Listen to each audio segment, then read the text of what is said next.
And we've got an awesome call for you today.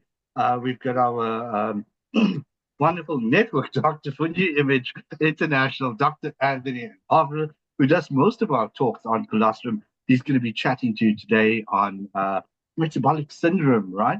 And like a lot of people, understanding what that is, how it works, and how you can combat it.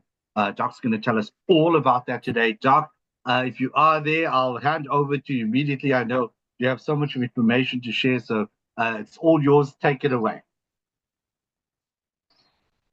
Well, hi Vinesh, thank you very much. Just give me a thumbs up there if everything is good and you can hear me loud and clear. Loud and clear, Doc. All 100%. And greetings today on a Saturday afternoon. Here we are in Pretoria. It is really a scorcher, very, very hot here today. So here we are. We are looking forward to spending some time with you guys. And I do see a lot of the names that I normally see at these meetings. And for you guys that attend regularly, my hat's off to you. Thank you so much for the time that you take to join us online and your hunger for learning more and more and more about colostrum. But today I've got a little bit more information to share with you, especially about a topic that is fairly close to my heart, and that is metabolic syndrome. Ultimately, the doctor's guide to optimal health is the big picture, but within that, I want to zoom in and focus on metabolic syndrome. And for those of you that don't really know what it is, it's got a lot to do. You will see towards the latter part of the presentation, we're going to then focus on what colostrum can do for you to try and alleviate the problems that are associated with metabolic syndrome.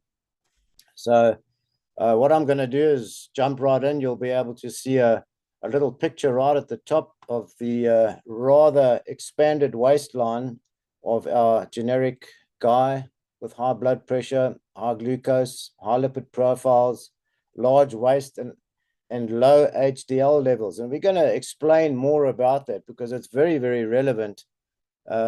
And when you see the numbers, you'll soon appreciate that 1 in 3 people battles with metabolic syndrome. And the problem is they don't even know about it.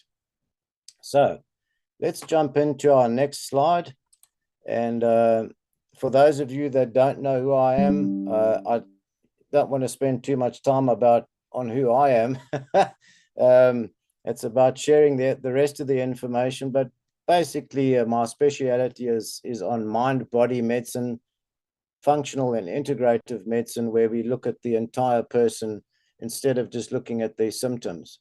We're also looking to deal with the cause of their problems and not just the symptoms. And this is really one of my big challenges in dealing with patients, is trying to get away from these conventional methods of treating symptoms. I know that the average doctor generally, has very limited time with a patient and ends up just dealing with prescription medicine. But functional medicine and integrative medicine are very, very different. We try and look beyond that, because if we can't help why your condition is the way that it is, then we can't really help you. And in that regard, we also like to focus on the spiritual, mental, and emotional aspects of who you are. That's what makes you. So that's a little bit about me. And what I'd like to say as well is that the information that you're seeing today, I've spent a good few hours during the course of the week accumulating a lot of this information from various sources to be able to put it to you in a way that is not too complicated and not too technical. Because often the doctors get very, very wrapped up in the technicalities of information. And for those of you that are not really medically minded, might not be able to follow things too clearly. So we like to break them down and keep them very, very simple. So I hope that that's the message that comes across today, is simplicity and understanding. And these will be the topics that we're going to speak about today. So just to run through them, we're going to talk about the facts about insulin and fat burning, how the body uses energy, the role of hormones and what they play in weight loss. What blood labs, when you go to the local pathology lab, what are the names of the bloods that you should look for that we will recommend to you as well to help you diagnose metabolic syndrome?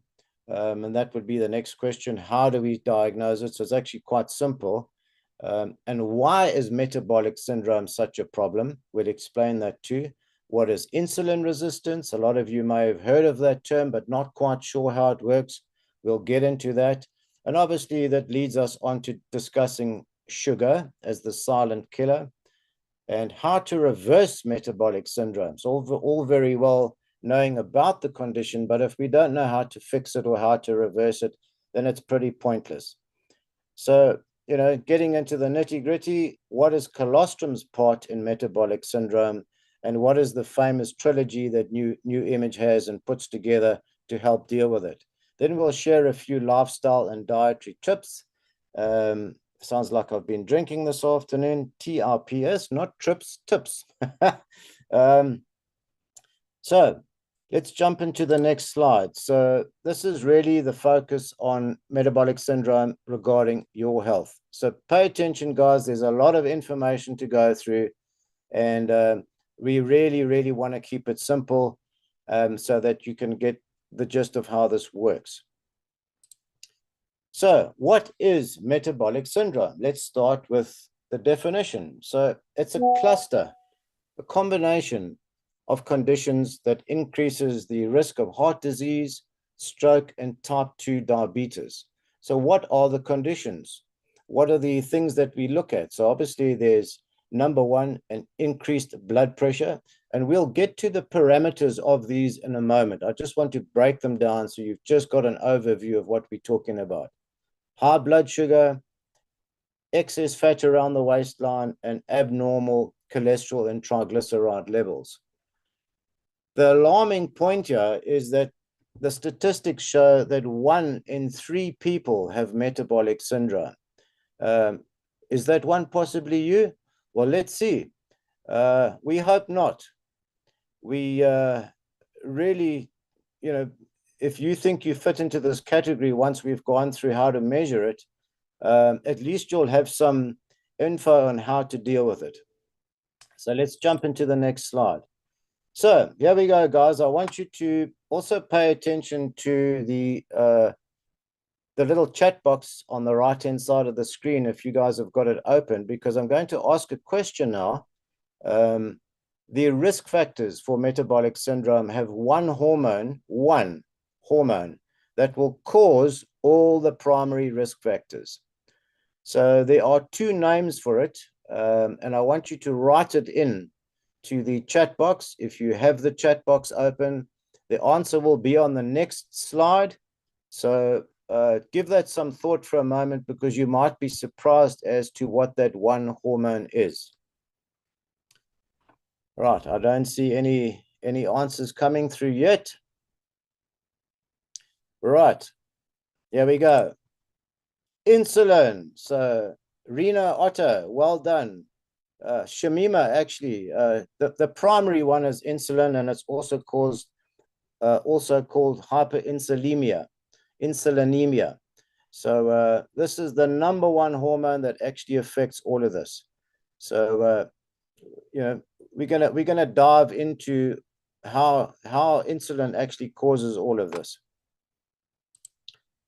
Right. So maybe to start with, a good question would be, what is the primary role of insulin?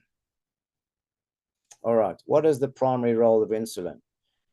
So it would be 2 questions. Is it to lower blood sugar, or is it to block any other form of any energy utilization in the body? So if you want to type into your chat box, would it be A or would it be B? Give that some thought for a moment, because you might be pleasantly surprised at what this answer actually is. So any takers, anybody wanting to take a stab at A or B? Is it to lower blood sugar, or is it to block any other form of energy utilization? Right, that's quite important. So, Right, the answer is actually B, believe it or not. Its primary role is not just to lower blood sugar, but it blocks all forms of any other energy utilization in the body. So maybe that's come as a surprise to you. And the other question we have is, if insulin is high in the body, can you still burn fat? Very good question. So if anybody has any answers to that, so there we go. Let's jump into the next one. So the laws of physiology, guys, and the way you use energy in the body is as follows. If your insulin is high, you cannot burn fat. It is a physiological fact. You cannot burn fat. So part of what you'll see a bit later on is we would recommend a low-carb ketogenic diet to reduce blood glucose. And it also, in turn, will reduce the need for insulin. So maybe that's a surprise to you. So if you ever get your insulin checked, and remember, it would be fasting insulin for at least 14 hours before you do a lab on your insulin. All right. So what we also want to be clear with is how this all works in the body. So the laws of physiology state there is a hierarchy of how your body uses glucose and glycogen and lean muscle and things like that, because this is quite important to understand. So there is an order to this. So when your body uses energy, the first thing it's going to do is to use the glucose in your blood. It will always start with that. It's its number one place that it goes to look for utilizing glucose. If it's not in your blood, it's going to go to the glycogen, which is the stored glucose in your liver and muscles. If it hasn't got the first two, it's then going to use lean muscle for energy, for fuel. And by the time it gets down to that, that's certainly not the best idea, is to start burning lean muscle for energy. We don't want to do that. Why? Because it takes 3 minutes to liquefy muscle, but 5 hours to use fat as fuel. So there's a very, very different directive here in how the body utilizes energy. So we want to really use fat for fuel. And this is where the ketogenic diet is aimed at, is using fat as fuel. And we'll get to a little bit more about that as we move on. But I wanted to just share a little bit of the physiology so that you've got a deeper understanding of how your body uses glucose or glycogen. And remember, glycogen is just stored glucose, but in the liver. Right. So here we go. So there's also a few other hormones that are involved in how they influence metabolism and influence your appetite and your hunger. And again, we start with insulin, because this is a hormone that influences your metabolism. And insulin resistance also increases the risk of obesity. We're going to talk a little bit about that in a moment. The other hormones that we don't often hear about are called leptin and ghrelin. So leptin is, it's an appetite suppressant, basically, that controls your appetite and tells you when you're full. Ghrelin is the opposite of that. It tells you when you're hungry, but often these levels and these hormones go out of whack. So we're going to focus on cortisol, number 3. That's the stress hormone, and that can also influence weight. So we all know that when you stress and you're really stressed out of your mind, your cortisol levels go up. And when your cortisol levels goes up, what happens? Your glucose increases. So we're back to square one again. So we don't want to have that. You've got to keep your cortisol at a decent level. So women with low estrogen levels during and after menopause may experience weight gain as well. And men with low testosterone, they often lose muscle mass and gain body fat. And if your hormones are imbalanced, it is almost impossible to lose weight. And I was at an integrative medicine conference about 2 months ago, and I remember the presenter talking about this point and saying, you know, in the years that he's been practicing, the one thing has been very, very clear, and that if your hormones are out of balance, it is almost impossible to lose body fat. I'm not saying weight, because that's a general weight on the scale. And when you lose muscle mass, that's not what you want to lose. We are talking primarily about body fat. So we're aiming to lose body fat, not the hard-earned lean muscle mass. Right. Let's move on to the next slide. So what are the labs that we're going to suggest that you look for? All right. So you're going to start with fasting glucose, hemoglobin A1C, a lipid panel, which would be your cholesterol and triglycerides, a fasting insulin, and serum ferritin. We'll talk a little bit about that in the moment. And then we're also going to share with you what the results of those would be. In other words, what are optimal ranges, what are high ranges, because you need to educate yourself as well. Don't just leave it up to your doctor. Understand what is optimal and suboptimal, what's high, what's low.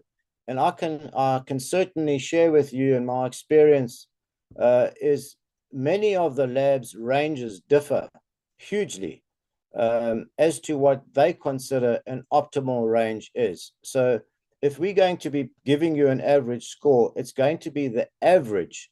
There's a very, very big difference between optimal, and every human being should be aiming to be in an optimal range, not the range of the norm. That's a very, very big difference.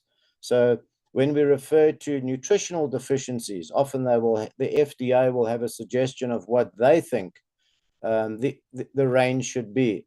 But I can promise you that 95% of the time, they are way out.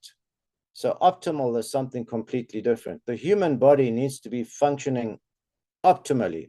So that's what we're going to focus on.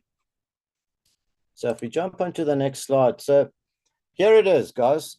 If you want to, I think the presentation, by the way, is going to be made available to you. So if you're trying to write things down, you know, when you see a slide like this with a whole lot of data and you're trying to follow it, I'm pretty sure Vanessa is going to share this particular PowerPoint with you so that you can go back to these slides and just refresh your memory.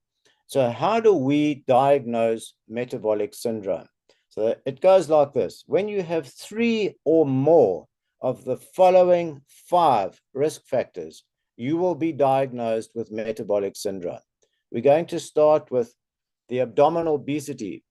If men are over 102 centimeters round the waist, that's round the sort of navel area. If you exceed that, that's your first checkbox. Women, if you are over 88 centimeters, that will be your first checkbox.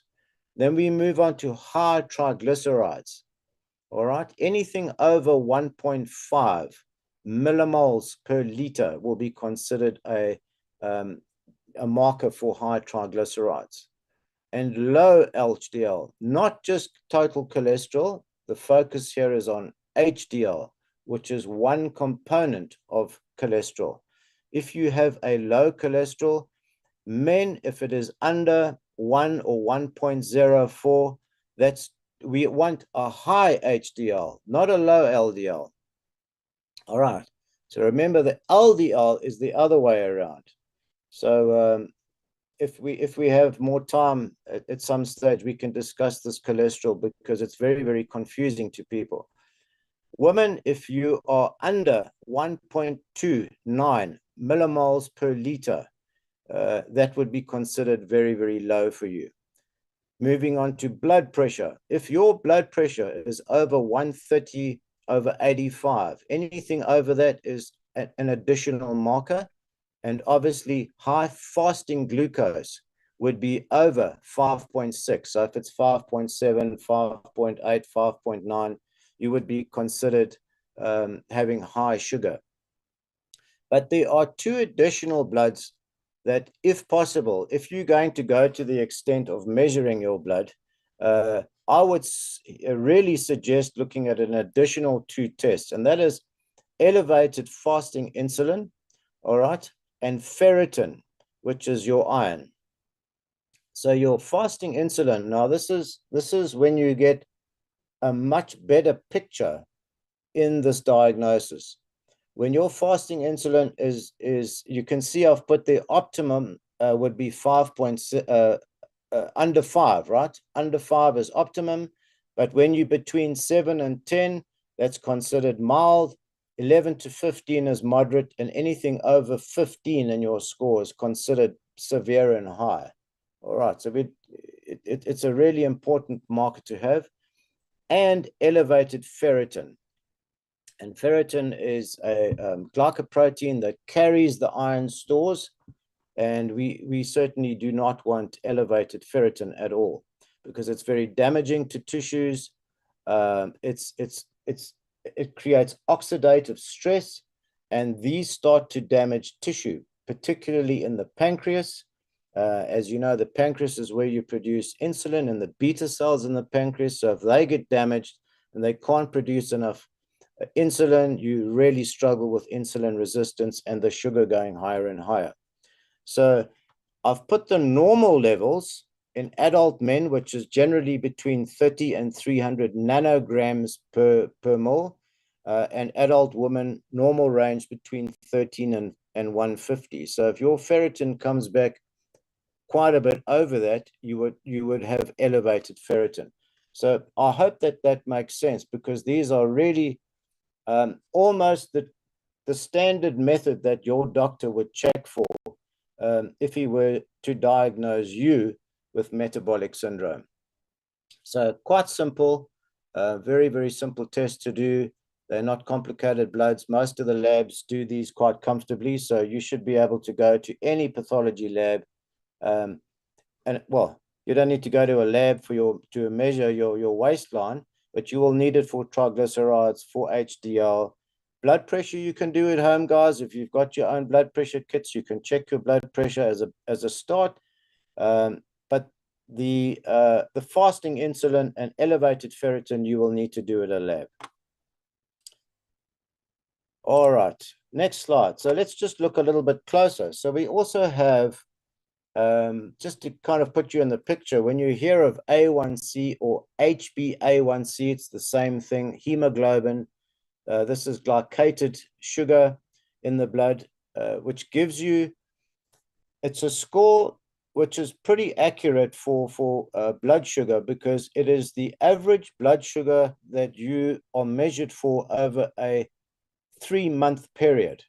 So it's a very good indicator of what your blood sugar is all about, instead of just your glucose at the time, which is affected by your meals, but this is your average score over 3 months.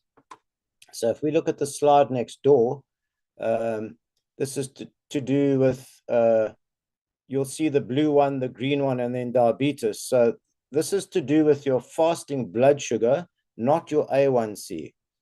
So if your sugar is below 5.6, this is generally postprandial, 2 hours, an hour and a half to 2 hours after your meal, and you measure your sugar and you're consistently around 5.6 or under, you're doing well. If your sugar is starting to climb between 5.6 and 6.9, you're starting to hit into what we call type 2 or pre-diabetes. And then obviously anything from 7 and upwards, you'll start to have to look very carefully at your state. But A1C is very reliable. The HbA1c also gives us additional information. It's not just for blood. We don't really have too much time for that right now, but it can really tell us about what else is being glycated in the body as far as your sugar is concerned in other areas of the body. So most people know A1C just to do your average blood sugar, but it's an indicator of other stuff that's going on in the body as well. Right at the bottom of the screen, we're saying, let's talk a little bit about statins and the cholesterol myth. Well, I've said the cholesterol myth. This is not just what I'm saying. A lot of the new integrative medicine doctors and functional medicine doctors are really looking at cholesterol very, very differently to what they used to look at it. In other words, it was considered a risk marker for cardiovascular disease.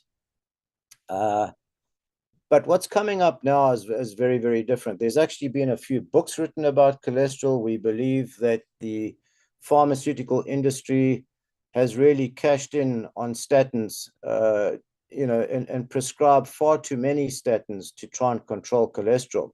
And just in essence, guys, when you prescribe a statin, there's a lot of side effects that happen in the liver. The side effects are actually worse than trying to control the cholesterol. The biggest problem here is that if you drop your cholesterol too low, you now struggle to produce and make hormones. That is a problem. Sorry, I've just had a pop-up on the screen here. So all the hormones are first cholesterol molecules. So can you imagine how this affects your hormone levels if you have very, very low cholesterol? Cholesterol is there to protect you. Okay, it is not considered a top level high risk factor like we were led to believe a good few years ago. It's way down the list of risk. And in fact, when we look at certain parts of cholesterol, there's only the VLDL, very low density lipid, that gets oxidized, that could be a potential issue, but can be fixed. So to say, straight off the bat that cholesterol is a risk factor, Tim Noakes, Professor Tim Noakes is talking about this a lot. There's a lot of the doctors online that are saying exactly the same thing. The moment they reduce cholesterol in patients, they tend to find the hormone levels, the hormones really struggle. So not a good idea. So I hope that makes sense to you. This is just the basics of our cholesterol chart, and I'm not going to go through every single one of them. I think you've got the message. We want, reasonable levels of cholesterol. And I think that if one has got super high cholesterol up at 7 or 8, it may be deserved looking at. But certainly when you considered anything above 5.5 and 5.6 or 5.7, and that's considered high, this is where the labs will straight away indicate high cholesterol. And that's when your doctor will take one look at that score and say, let's put you on a statin. We can easily improve our cholesterol score by diet alone, instead of using an external substance to try and control it for you, which does a lot more damage in the liver. So why is metabolic syndrome a problem? Let's have a look at this. So you are at risk for developing the following problems, all right? Neurological problems or disorders, type 2 diabetes, PCOS, which is polycystic ovary syndrome for females, NAFLD, which is non-alcoholic fatty liver disease, which creates high uric acid, cancer, stroke, and cardiovascular disease. So that's a fairly comprehensive list of risk factors, and nobody wants any one of those. And the rate of cancer and stroke and cardiovascular disease today is becoming really serious. The numbers are astounding, and you can prevent that. So once you understand what this problem is, you start to see the extent of what metabolic syndrome really is and how far-reaching it extends. And if we look at the neurological problems, i.e. Parkinson's, multiple sclerosis, Alzheimer's, all those being conditions that are part of, there we go, metabolic syndrome. All right. So understanding your markers is what we're trying to do here. And in this particular slide, we're talking about high triglycerides. All right. What do we actually mean, high triglycerides? So it's becoming a very, very important marker, because when your triglycerides are too high, you may not have symptoms. It's what we call a silent problem with big implications. And if your triglyceride levels are too high, you have a 4-fold increase in the likelihood of having a heart attack. So let's pay attention. It's also a sign that you're becoming insulin resistant. So if we see high triglycerides, we are saying you are probably insulin resistant. It's also a clue to fatty liver disease, guys. Fatty liver is a big deal. Your liver is certainly not optimal. It is really, really struggling. and we need to deal with a fatty liver disease as well. There's fatty liver or fat in the pancreas that can also affect the how efficient the pancreas is. But right now we're referring to high triglyceride levels above 500 milligrams per deciliter. You are very, very inflammatory, which goes to the pancreas. Now the pancreas is inflamed and it can't get those little beta cells to produce insulin. So we do not want pancreatitis, which is inflammation of the pancreas, because it causes long-term permanent tissue damage, very difficult to fix. So if you look at the scores underneath, normal is when it is less than 1.6, moderately high from 1.6 to 5.6, and very high when you're above 5.6 triglycerides. So keep that in mind. It's a super, super important marker to look at.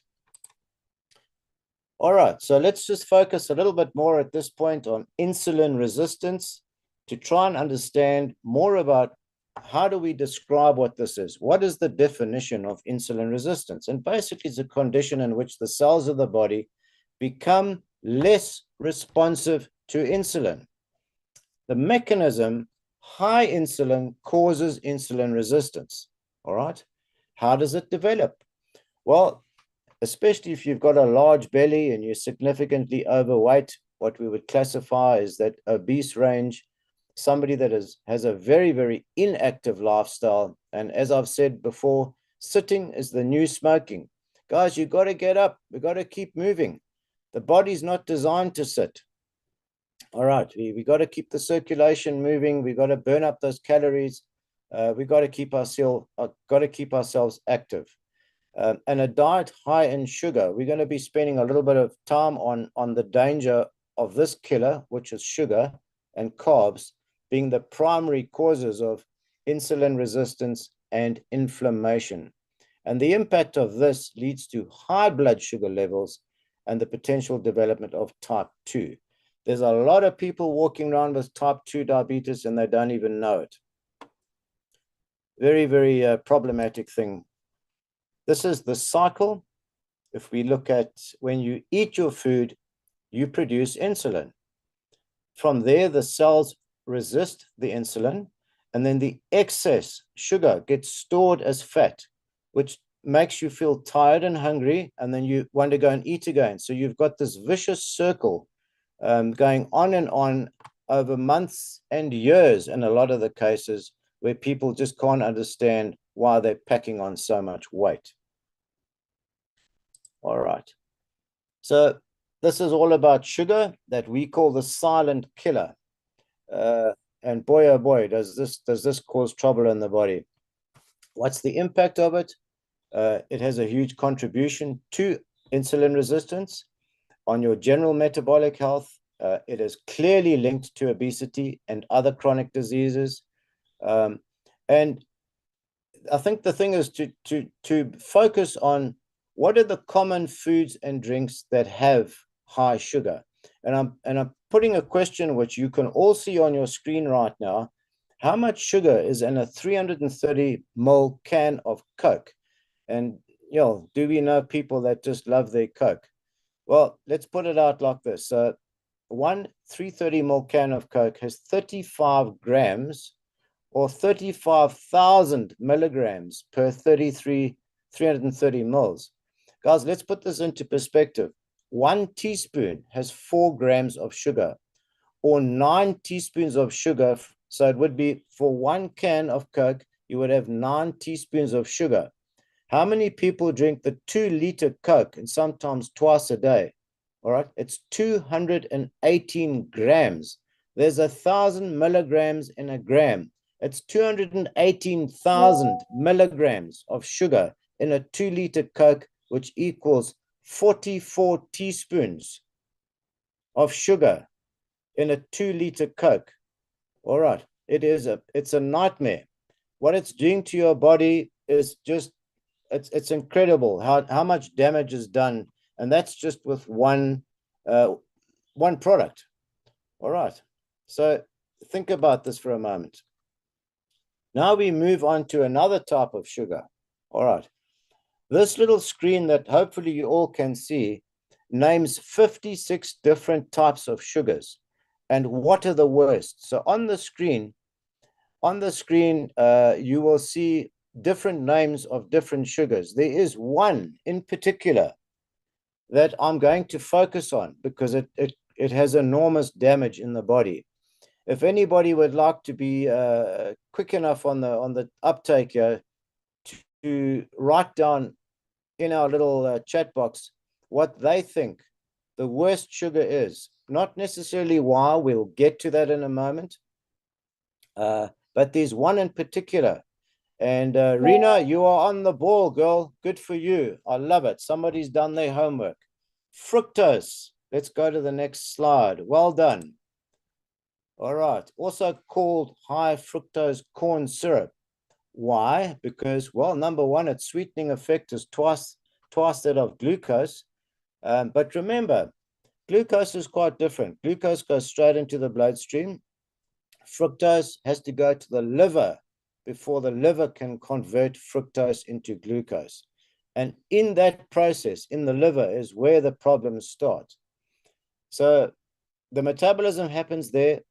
This pathway is what we call uncontrolled. There's nothing stopping it. And it depletes what we call ATP. ATP is an abbreviation for something called adenosine triphosphate, which is the molecule of energy in the body. Okay, ATP is, if you've got enough ATP, you've got enough energy in the body. So when you have a fall in ATP, you have a fall in energy, and this in turn increases uric acid. It causes oxidative stress, and we're talking about fructose, guys. Increase in uric acid, oxidative stress. It inhibits the synthesis of protein. Mitochondrial dysfunction. If anybody knows what a mitochondria is, that is your body's battery. It's the equivalent of the battery in the motor car. In other words, you can have a car that has got a full tank of petrol, but if the battery's flat, you can't start the car. If the batteries in the body and the mitochondria are dysfunctional, you have chronic fatigue, your appetite is really bad, you can't sleep very well. So there's a myriad of functions that happen from mitochondrial dysfunction.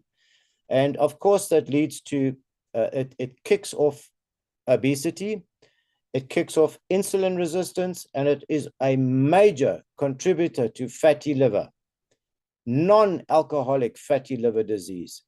And of course, and an increase in triglycerides. So if you see the process of eating fructose and what fructose does to you, I hope that you think twice next time. So what is fructose? Fructose comes from fruit. It's a fruit sugar. Let's just jump onto the next slide. So what's the difference between fructose and glucose?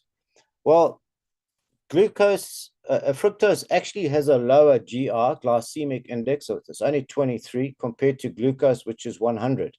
So glucose ingestion is followed by, it gets absorbed very, very quickly, which leads to a small postprandial, which is post-meal, after the meal, rise in blood glucose. Glucose typically leads to fat deposition in the subcutaneous tissue, but fructose leads to de novo fat synthesis in the liver. What on earth does de novo fat synthesis mean? It's just a metabolic process that converts the fructose to glucose in the liver. So it's a little bit of a, it's to do with the excess glucose of carbohydrates, protein, and alcohol that gets converted into fat. That's really what it is. And that gets stored in the liver. So it's always the excess that we're concerned about, the excess fat. Where does it go? So remember, in the human body, you are born with X amount of fat cells. The number of fat cells in your lifetime don't increase, but the size of the fat cells increase. All right. So another result, interestingly, and I've seen this a few times, what they call an experimental study, showed that fructose ingestion reduces leptin levels, unlike glucose. So leptin, as we remember, is a hormone That's your appetite suppressant. And if it reduces leptin, that's what we don't really want. We don't want low leptin, because that makes you hungry. So, you know, it causes huge implications in the liver, and a knock-on effect with everything else. So it's what I consider one of the worst sugars, and you will see this online if you go and Google the implications of fructose. So what does it really mean? I'm thinking about the guys here that like to make their fruit smoothies, okay, and turn it into fructose, and then knock back these big jugs of fruit. I want you to really think about what you're doing to your glucose levels and your liver by having copious amounts of fruit.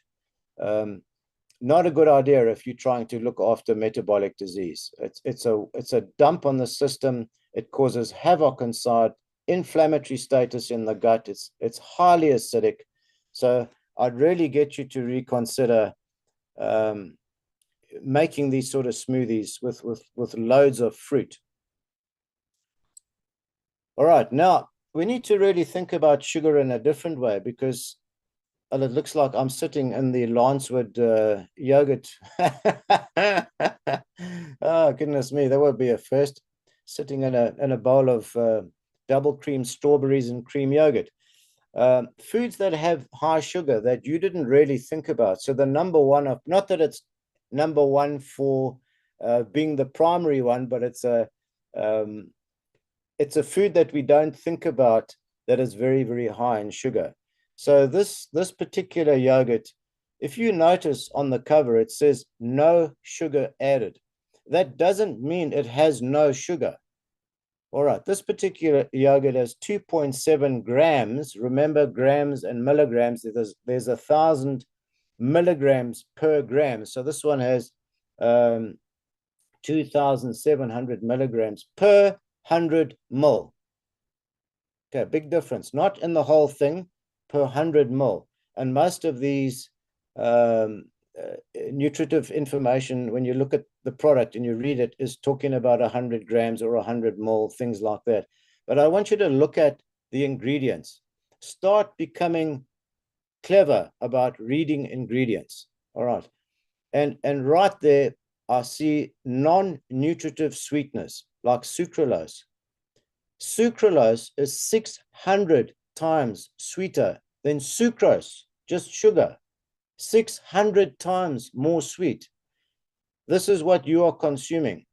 All right. Flavorings, colorant, acidity regulators, modified starch, which is modified cornstarch, which is fructose. Okay. So when you start adding in fruit into your yogurt, it transforms the level of sugar in that product. So there's the note right at the bottom, 600 times sweeter. Okay, quite an important one to think about there. So when you, my opinion would be that anything that is non-nutritive or any sweet note, stay away from. It's actually better just to have sugar, to be quite honest. Some of these derivatives are really not cool. They can hurt your system.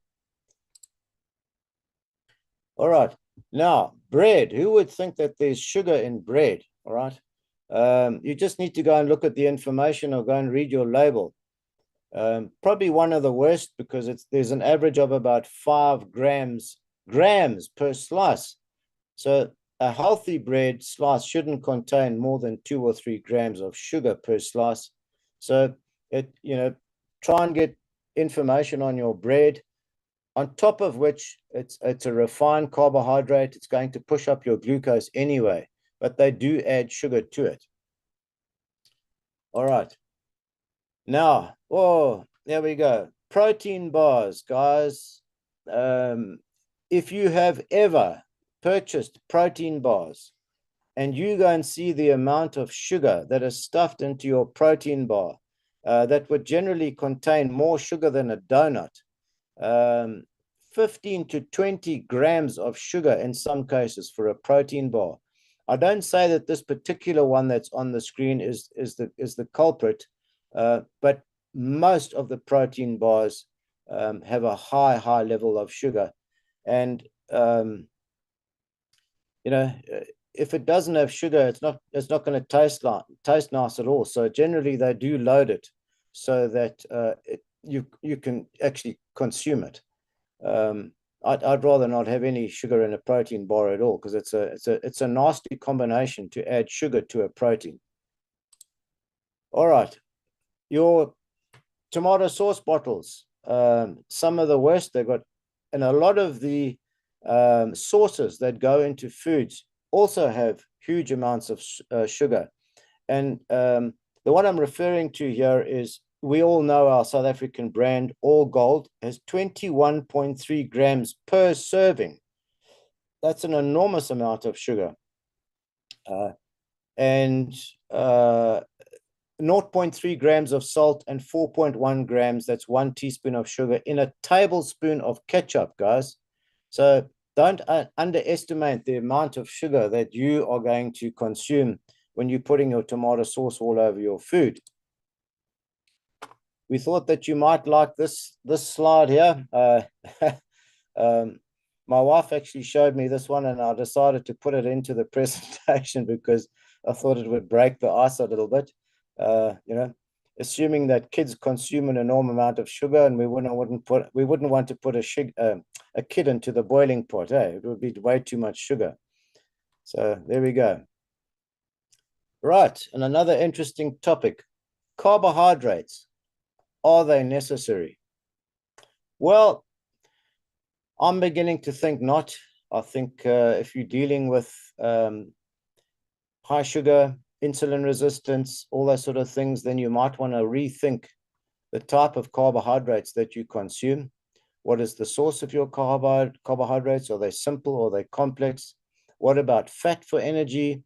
And the way things are going, guys, is that fat is the route where people are wanting to go to burn fat as fuel instead of burning carbohydrates, because your performance increases, your duration of your performance increases. And as Professor Tim Noakes has said, remember his early days, he used to really punt carbohydrates until he became diabetic, affected his running performance massively, but also started to affect his health tremendously. So he's had to say, I'm sorry, that wasn't the right information.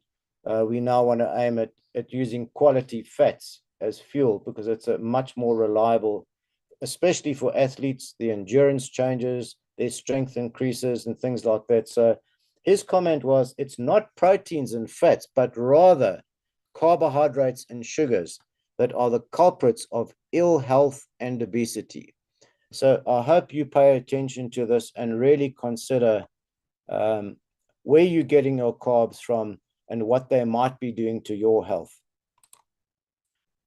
This is a very interesting graph of how different food groups affect the spiking of insulin. So you will see from top to bottom, you have the increase in glucose levels, and from left to right is the duration. And obviously your red line indicates carbohydrates being the highest spike of sugar for insulin. In the middle, you've got the blue, which is your proteins, and right at the bottom, the least amount of insulin is going to be from fats. So hence, very clear, carbohydrates are a problem. And if you're trying to get your insulin score down, you best think about reducing your carbs considerably to get your insulin under control. So how do we reverse metabolic syndrome? We would remove all sugars, we remove all grains, remove all vegetable oils. We're going to attempt at least fasting for 16 hours a day. And my recommendation, more and more these days, is going to be considering eating animal protein, red meat and eggs.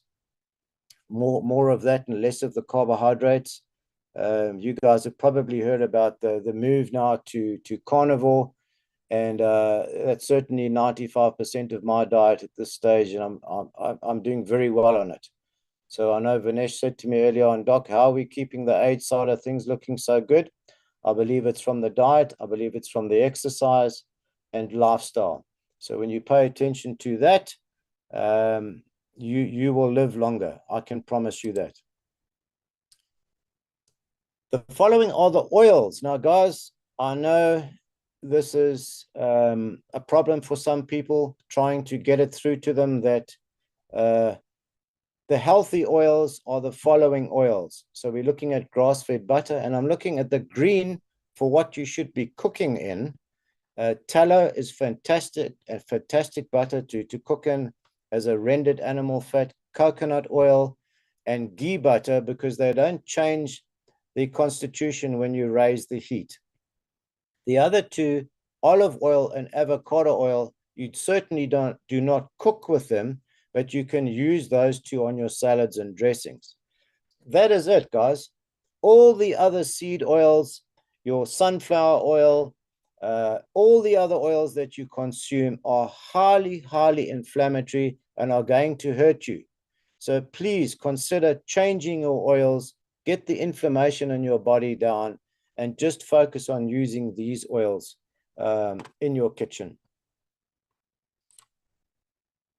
Right. What can you do at home that is not going to cost you anything? All right. So your lifestyle side of things would be regular physical activity, your healthy eating, managing your weight, and certainly managing your stress. What would you do to manage your stress? Well, I think exercise is part of that, but how to relax, meditation, sunshine, grounding, in other words, standing on the grass outside in your own home, if you've got grass, earthing yourself is a fantastic way of being able to calm down. Tracking your own blood sugar, you can certainly do at home if you've got your own little glucose meter. If you want to keep a food diary, it's a fantastic way of tracking your food. I can't tell you, when you ask somebody, what did they have for breakfast yesterday or supper last night? Most people don't even know what they've eaten the day before. So how would you track what you've eaten? So a diary is really good. And keeping check, what we say, regular self-assessment, make sure that you're keeping in line. What are your symptoms looking like? What is your brain fog like? Are you able to think clearly? What is your general state of energy like? You know, can't you sleep at night? Sleep is critical as well. All right, so now we get into some nitty-gritty information, guys, and this is where part of the resolution, the resolve, the contribution to fixing everything starts to happen with our wonderful product range from New Image. And what are their product ranges or specific products that can help restore insulin production and reduce insulin resistance? So we talk about what we call the famous trilogy, the famous three, starting with what everybody knows is the, well, the people on this call should all know the alpha lipid lifeline colostrum. And I'm just going to move myself up out of the way here a little bit. And so without getting into too many technical details, your alpha lipid lifeline colostrum contains a substance called IGF-1. And this is clearly shown to bind to the cell surface of the cells and to command the proteins inside the cell to regulate glucose. So it builds new cells and it helps you to restore damaged cells like pancreas cells. So traditionally, we find that diabetics, when tested for IGF, traditionally have a very, very low level of IGF-1. So when you start putting the colostrum back into the system, those levels start to rise. And we have seen countless testimonials from those wonderful people who had the challenges in their life of battling with diabetes and started to switch over to using colostrum. And we found that in the beginning stages, the glucose was all over the place, but they had a very, very fast response in how their body was starting to regulate and respond to the colostrum, which contains IGF-1. And a lot of times it's starting to restore those beta cells, those damaged cells that we thought were dead and buried in the pancreas. And the insulin is starting to get produced again back in the pancreas. And that's a critically important thing. And we've seen it over and over again. I love hearing those testimonials of people that shared their journey of recovery. And those were type 1 diabetics. So if you're a type 2, you have an opportunity to reverse that and fix that. The Cell Works is the spray just under the tongue, which consists of proline-rich polypeptides.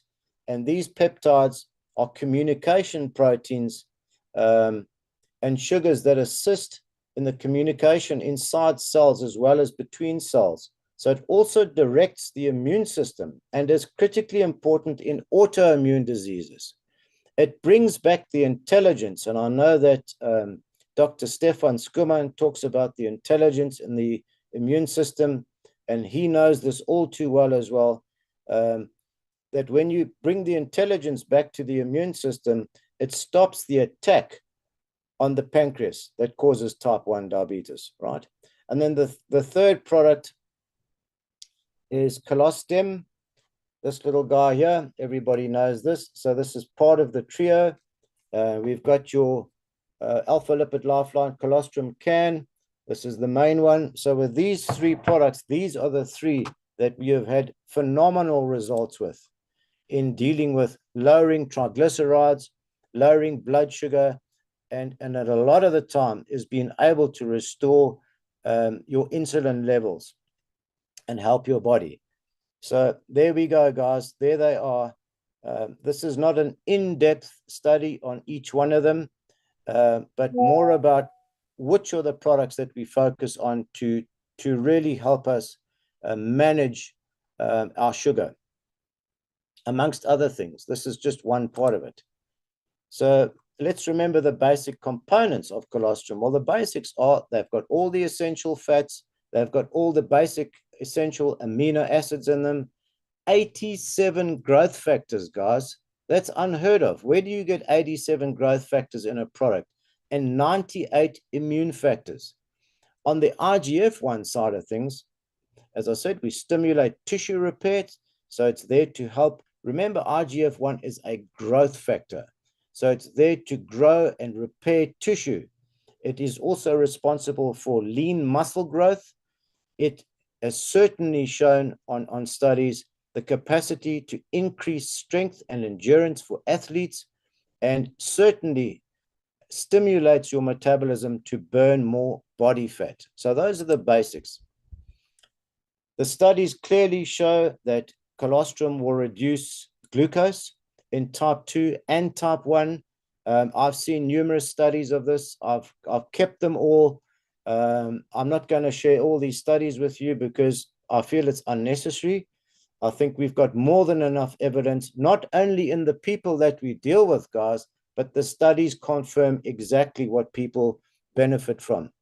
All right, so there you go. If you've got any concerns about whether your colostrum will assist you with reducing glucose and triglycerides and assisting your insulin, most definitely, it does all of that. And currently, at least 1 out of 3 people will develop the disease, in diabetes. So it's the numbers are changing hugely. 1 in 3. Wow, that's huge. All right, we're getting close to the end here. A little bit more focus on IGF-1 in the new image colostrum. So this is a hormone that your body makes naturally. It's also called somatomedin C. So if you hear of that word, it is also IGF, and it comes from the liver. And because it's IGF, insulin-like growth factor, it acts a lot like insulin in some respects. Some respects it's different, but in others it behaves like insulin. So it also helps to control growth hormone secretion in the pituitary gland, and this is the little gland right in the middle of your brain. And IGF works with these growth hormones to promote and develop bone and tissue. These hormones also affect how your body metabolizes sugar or glucose. So IGF and insulin can work together. This is the important thing, to rapidly reduce the level of glucose in the blood. All right, so what are the 5 lifestyle and dietary changes needed to improve metabolic syndrome? Well, number one, in summary, we want to start on a low carbohydrate ketogenic diet as soon as possible. And I've made a comment here, beware of dirty keto. Well, let's just pause there for a moment and think about what dirty keto is. Well, there are a lot of products that get conveniently added into the ketogenic food lineup, which are not healthy. They're highly processed, highly inflammatory, and I would get you to reconsider a lot of these processed type products that are really unhealthy food groups that have been thrown into the term ketogenic diet. So because it's become such a commercial diet these days, that I feel there's part of it that is not focused on healthy food groups at all. You can go and Google for yourself dirty keto and get a pretty good idea of what these things are. Getting onto an exercise program, guys, I can't stress the importance of that. Find the time. You can't tell me that you don't have exercise to, a time in your day to spend between 30 and 45 minutes a day doing some exercise. It is critically important. If you can move, you can exercise. So get off your butts, get moving, get outside, get into the sunshine, go for a walk, get the heart rate up, get the circulation up. It clears your mind. There's so many benefits for that. Most mornings for me, I'm out on the road. We're fortunate that we live right opposite a nature reserve. So most mornings I'm out there for at least 45 minutes. Then I come back and I do some light resistance training. And that certainly keeps my mind and my body in shape. And I absolutely love it. I can't wait to get out early in the morning. And it's also my time where I start processing my day and what I've got to do, what are priorities for the day. And sometimes when you've asked yourself a question before you go for your walk, the answers come to you while you're out doing your exercise or when you're in the shower, having a bath. It's often those times when you've asked yourself those questions that you get those answers. You never really seem to get the answers immediately, but if you pose a strong enough question, you're going to get a pretty good answer. So they're really great times to get out. And a nice bit of information that I can share with you here as well about reducing glucose. And I remember listening to this one podcast about a woman who was talking about eating her meals outside in the direct, I'm not saying under the sun, but getting direct light into her eyes. And she was monitoring her glucose with a continuous glucose meter.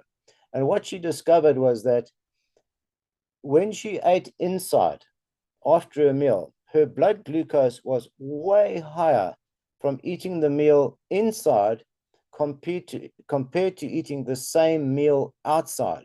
So something happens with the natural sunlight and the vitamin D outside that affects your glucose levels. Who would have thought eating outside in natural light would actually have such an impact on your blood glucose? And she did this over and over again, and it was copy and paste. Every time she ate outside, she measured her glucose, eating the same meal, just to confirm it would be half that score. So maybe if you get an opportunity to eat your meals outside, it's worth doing it because it seems to have an impact on your glucose. Learning to manage your stress. Well, what did we say about cortisol? High cortisol, which comes from stress sometimes, mostly, pushes up your glucose. If your cortisol is really high, you're going to push up the glucose. If your glucose goes up, the insulin goes up. So you're certainly going to use a management system to try. Exercise would be one of it. Meditation could be another. I don't mind what it is, but get it down. Get your stress levels down and learn how to manage your own stress. Monitor your health metrics at home. Monitor your BP, your blood glucose, your body fat percentage. I know that you guys at New Image enjoy using the scale, the little Tanita body fat scale, which measures your visceral fat, Why does it measure visceral fat? Because it's a risk factor. Remember, we spoke about men and women that have those big fat bellies. That is part of the risk factors for metabolic syndrome. All right, so we want to make sure that we burn up that body fat and we don't contribute to that excess fat around the waistline. And that's that fat that is packed in between the organs, right, where it compromises the functionality of the organs, and you become a higher risk. I've also mentioned here, consider doing a liver detox. However, make sure to get proper advice from somebody qualified. Not any old liver detox will do. There's some really crazy stuff out there, very commercial. So if you need some help with that, let us know. I can help you with that, because you have to be very, very careful how you do this. It's not just a 2-day exercise and you're good to go. We have to be very, very careful. You may have a highly, highly toxic liver, and it's going to need gradual, incremental help, not just this boom bang approach to try and detox your liver. All right, that poor organ has to deal with so much. So don't overload it with extra stress. Guys, I've made available on the top of this is where Vinesh might want to join me on the call. I've made available a copy. It's a PDF copy of an ebook that I did a couple of years ago on colostrum. So if you wish to get a download of this book to get some more information on colostrum, it is available. Vinesh has got a copy of it, so he can assist you to get a copy of this. It's just general information that I've put together in this book that you might benefit from. And lastly, if you really want to get hold of me, that's my Facebook handle, Dr. Anthony Hoffer, on email, anthony@wellmedhealth.co.za. And obviously, Vinesh has got my details as well. So anybody that needs some help, give that some thought. And thank you for taking the time, everybody, to stay on the call with me. I hope you really, really found benefit here. I hope that the information was easy enough to digest and it wasn't too complicated.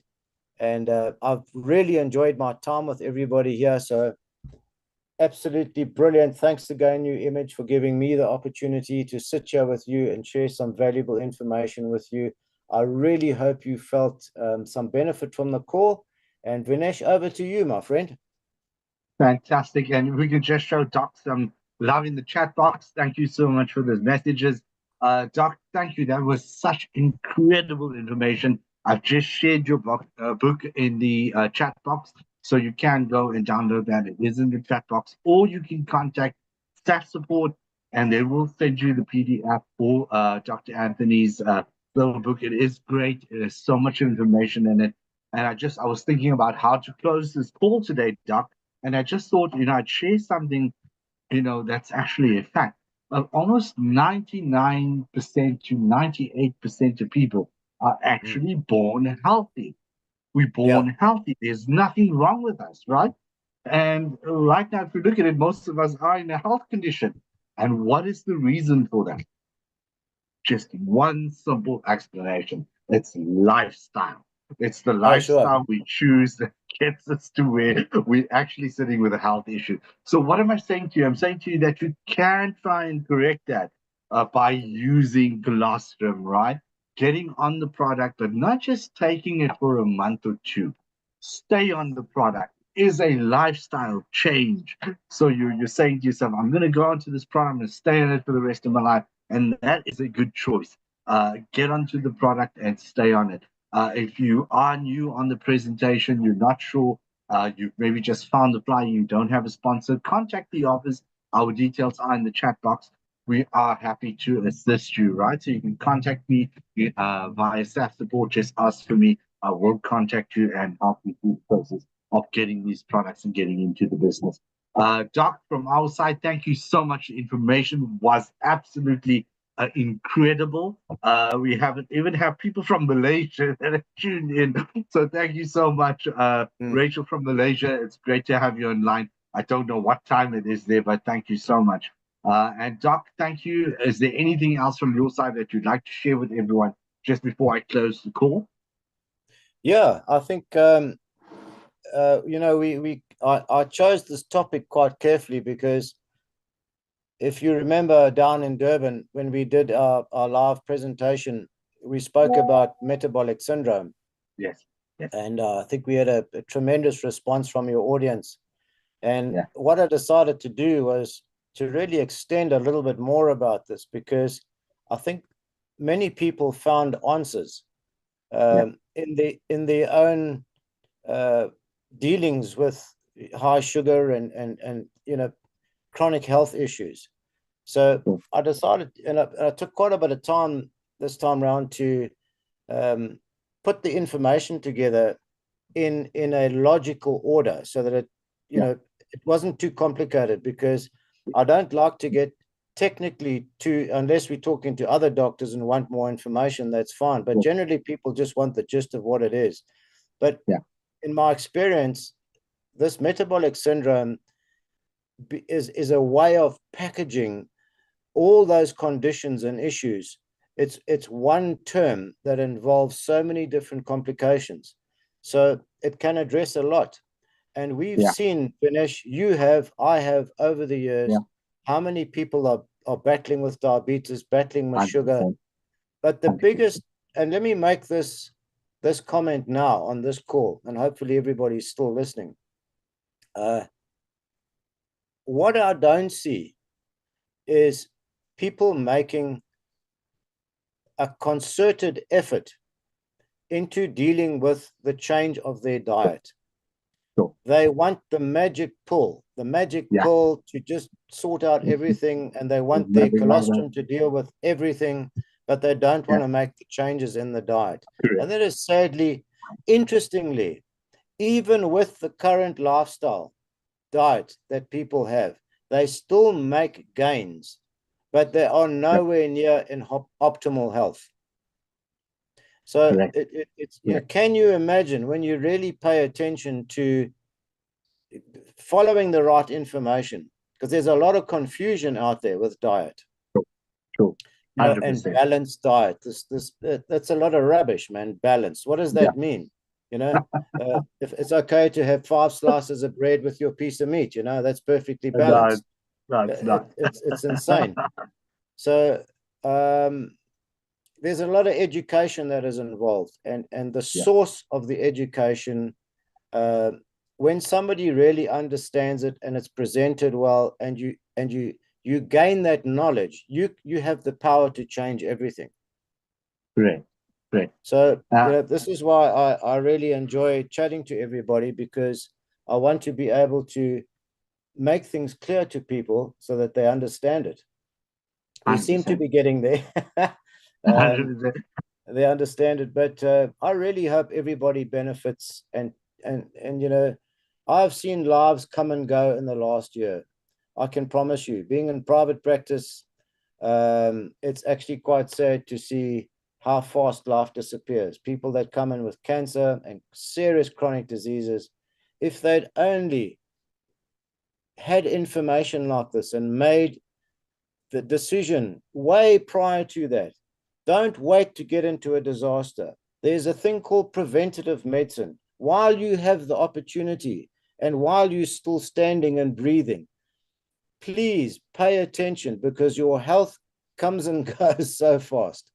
It really does. So guys, give it everything. Give it. There's no better thing. You can't buy your health. I promise you. You can't buy it back, man. When you're that far down the line, time gets limited. So and I think the best way to say it, Doc, is prevention is better than cure, right? Yeah, we all know that saying, hey. But sadly, so what I see is everybody waits for the 11th hour of their health disaster before they wake up. Correct. Why? I have no idea. But anyway, we wish you all well. Well, thank you so much for your time, Doc. It's been a pleasure. And thank you for the brilliant information to all our members online. Thank you so much for taking the time to join in. And I hope you use that information. This presentation will be available on our Facebook page as well as our YouTube page. If you can't find it there, please contact the office. We'll be happy to assist you with that. And From my side, I'm the Business Development Manager for New Image South Africa, saying to you, have a great day. God bless you and have a great, great evening. Goodbye. Cheers, everybody. Take care. Have a nice weekend.